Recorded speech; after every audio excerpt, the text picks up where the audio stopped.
coming.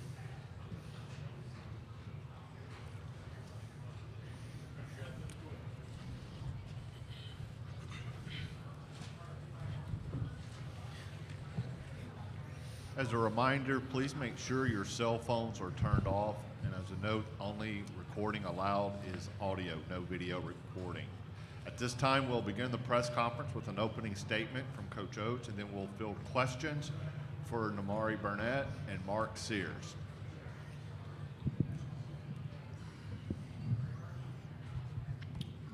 Saying March, survive and advance. I think that's what we did. It was a good offensive game. Our defense has to get a lot better by Saturday, but it was nice to come out and make some shots. I was happy to see Mark. He's been in the gym working a lot since the SEC weekend. And it showed. I thought he came out, shot it really well. It's our fourth straight game. JQ started. We started out with early leads in all of them, kind of changed the narrative of that. So we were up 9-0 this game. I think if you combine our total starts, it's 48-18 these last 4 games. So it's nicer to play with a lead. From the beginning, we had 21 assists tonight. I think the ball's been moving, shows how unselfish our guys are. Over the last 4 games, we're averaging 19 assists a game. So, even when we haven't shot it well, we've been getting assists, being able to get them at the rim. So 15 made threes today. I think that's the second most in Alabama history for an NCAA tournament game. So, we're making shots at a pretty high level. And, it was nice to be able to put up 96 without Brandon scoring a point. So he's got a groin injury that he's been nursing since Sunday in the SEC tournament. We're trying to play him limited minutes. We were able to keep him under 20. Hopefully he can get a lot of rehab today and tomorrow and look a lot more like himself on Saturday. But, proud of our guys. I thought we could have done a better job defensively at times in the game. I thought Tennyson, you got to give those guys a lot of credit. They kept playing, kept fighting. They had a great start to the second half. I believe Tennyson was at 0 at half and ended up with 20 in the second half, which, wasn't great for our defense. But we'll be better against Maryland. We're going to have to be, or we won't get a win. But great to move to the second round. None of these tournament games are supposed to be easy. We will now take questions for the players. Please raise your hand and remember to state your name and affiliation up front, or we'll start back there since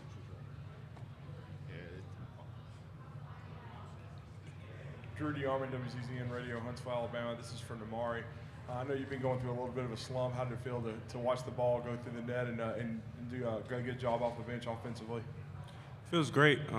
That's what work does, and just staying with it throughout the course of the season, staying positive, and mentally ready at all times. So, good first game, and can't wait for the next one. So Mark, being here, Ryan Hennessy, WBTM 13 in Birmingham. Mark, being here in this state, being from this state, you heard about the hype all week with Birmingham, Alabama fans. What was the feeling out there with the crowd? Man, as soon as we came out that tunnel, it was, I had chills. And just seeing all the love we had is just an unbelievable experience. Max Cohan, Way 31 in Huntsville. Also for Mark, being the only player from Alabama on the team, what was it like to have a performance like this in your home state on this stage? The previous games, I have been struggling to shoot the ball, and then over the break, I just got back in the gym and started from ground zero, and I just trusted my work. We're going to go to the front. Mason Smith with Bama Central. Nimari and Mark talked about you guys yesterday about the importance of bench depth and how it makes a deep run.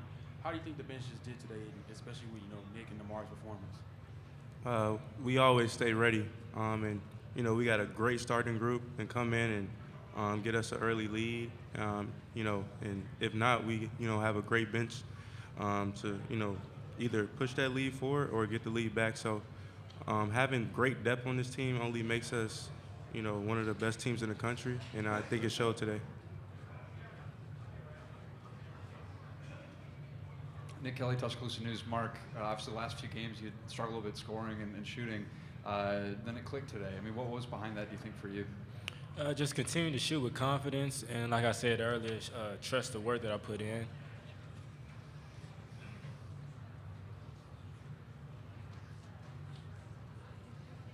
Any more questions for the players? Up front.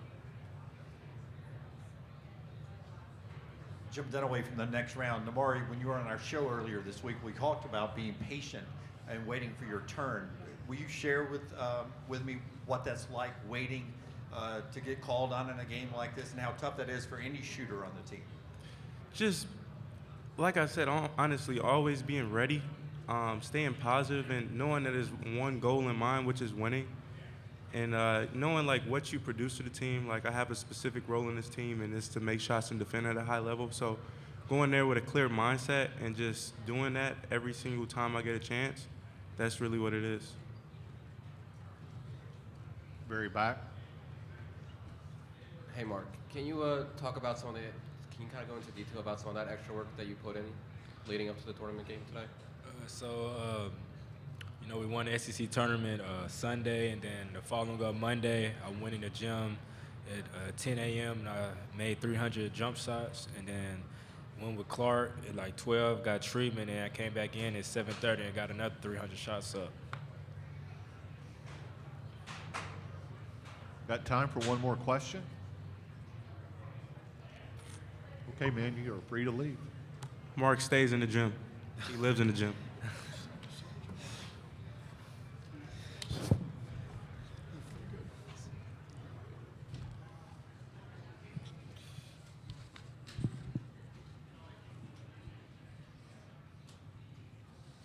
Coach, obviously, over here. No, yep. Obviously, the bench had a fantastic night, 49 points. What did you kind of see from the bench production, especially with Nick Pringle's double-double? Yeah, I mean, obviously Nick played well, but he wasn't the only one. I mean, Nimari talks about how much Sears is in the gym. Nimari's in the gym all the time, too. So both those, I mean, Nimari shot the ball really well in practice the last couple of days. You know, he studied a lot of video. I thought he got himself really ready. You know, we've got guys that keep themselves ready to go. If you look at the way Noah Gurley's been shooting the ball, I mean, Noah Gurley goes 2 of 2 from 3. Nimari goes 3 of 6 from 3. And we had some guys come off the bench and really make shots and help us. You know, Dom made the 1-3 hit, which is great. So, you know, and then Pringle's athletic. He's strong. He plays hard. You know, he ends up with 15 rebounds, 5 boards. You know, if he could make a free throw, he'd have been up around 25 and 15. But, you know, he was good. He's got a lot of energy about him. So, you know, like I said, I mean, if your bench doesn't score the way it did, I didn't realize we had 49 off the bench. But I mean, we had 96 points, and Brandon didn't score. You know, so to get 96 points without Brandon scoring a point, you got to get some production from somewhere. To your left. Piggybacking off that a little bit, just what does it say about this team that you can win by 21, do it the way you guys did without your best player scoring at all? Shows we're deep. We got a lot of options, a lot of talented players. I mean, there's, you know, you look at who's coming off our bench. I mean, Nimari Burnett's really talented. Rylan Griffin's super talented. Jaden Bradley's coming off the bench now. I mean, that's 2 McDonald's All-Americans with Jaden and Nimari. And Nick Pringle, you see what he's able to do. I mean, you kind of go down the list. Tom Welch and Noah Gurley have both been really good players at different schools where they came from before they got here. So, but to have the amount of talent you have on the bench and still have the chemistry and guys are always ready, even if they don't play heavy minutes, that speaks more to the character of the guys on the bench. It's great that in an NCAA tournament game we're able to get these guys. I mean, you look at the minutes off the bench, you know, 21 minutes, 21 minutes, 21 minutes, 18 minutes, 19 minutes from Gurley, and then 14 minutes. It's able to get that many minutes off the bench is nice because, you know, we got to turn around and play in less than 48 hours. So it's nice we were able to get that many minutes off the bench. We're going to go here, that second row in front row. Mike Rodak from AL.com. You just mentioned it, you know, the bench and the minutes that they played with. The starters, though, with Noah limited to 9 minutes, and it seemed like Charles maybe was dealing with a knee still. Just what's the rest able to do for him with the Maryland game coming up? I think it's huge that we're able to rest those guys with Maryland, you know, having to play the full 40 with their guys. Nick Kelly, Tuscaloosa News. For Mark to be scoring and a big part of the offense, how key is that for you guys as you play in the postseason? I mean, I think it's really big. He's been our second leading scorer all year. You know, even when he was struggling, we continued to play him heavy minutes because I think he adds a lot to the team, even when he's not making shots. I mean, he's tough. He's had games where he's been one of the scrappiest, toughest perimeter defenders out there. You know, he adds that to the mix. So I thought he played really hard there. After the timeout in the second half, he came out, and I thought his effort was really good. So, you know, we're going to have him out there because we know he can score. He's, you know, other teams know he's capable of scoring at a high level. You know, teams can't sag him. He's going to give spacing on the floor. So to have him go ahead and make a lot of shots certainly helps because he's going to be on the floor. So, you know, I was really happy to see those ones go in. I mean, shoot, he finished 3 or 4 from 3. So he's capable. I mean, all of our players expect all shots to go in. The way he shot it all summer and in the fall, like he didn't miss any open threes. So I was happy to see that. Hopefully he gets his confidence going. We see more of the same in the second round. Very front. Coach Drew DeArmond, WZZN Radio in Huntsville, Alabama. It started really in Nashville where he came off the bench and had 11 against Mississippi State. But how big is it to have an older guy like Noah Gurley be ready? And then I'm a big body language guy when I watch the bench. He's always invested. He keeps everybody, up to. Just talk about his role.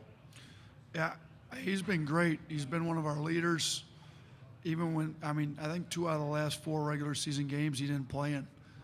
He was still the guy talking to everybody every time out, leading the locker room. So, you know, we started that SEC tournament, Mississippi State. They play a lot bigger, so we went with them. He played well. We continued to go with him. So I think this 4th straight game, I mean, he's at 19 and a half minutes.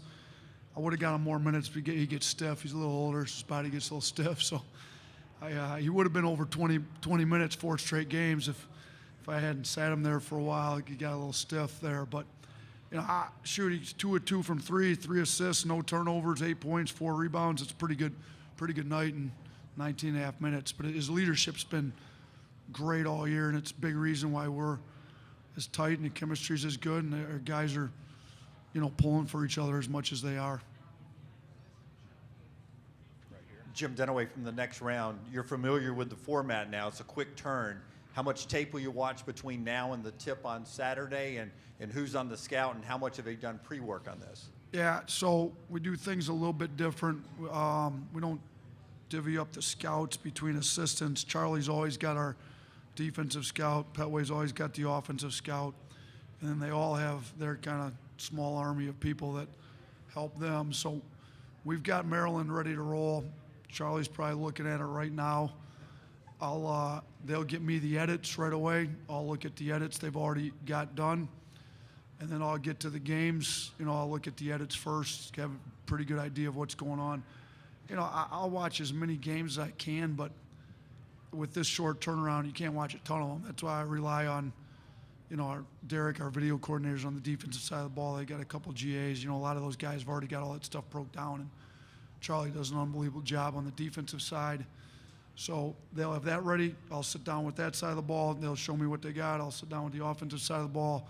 You know, Adam Bowman helps Petway, and they got some GAs and people helping them. They'll show me how, you know, and Maryland's got some different kind of matchup zone. They switch it. You know, we're going to have to figure out how to attack them too. So we spend probably equal time on defense and offense, but because those separate people are really locked in. You know, Brian's working with Pino on personnel. It's kind of more on the defensive side. So they'll kind of give me a quick rundown of their personnel, and I'll get as quick of an idea of what they have as I can, and we're going to show video of the team tonight. You know, they'll get out of here. They'll rest, get with Clark, our trainer, rehab. At dinner tonight, we'll show them the first edits. Tomorrow morning, we'll show them more. We'll have a short practice because, you know, we just played today and we play tomorrow. And then we'll show them some more video tomorrow. And then, we'll wake up Saturday morning, show them a quick game day edit, and be ready to roll. Okay, we're out of time. Thank you, Coach. All right. Thanks, guys. Appreciate it.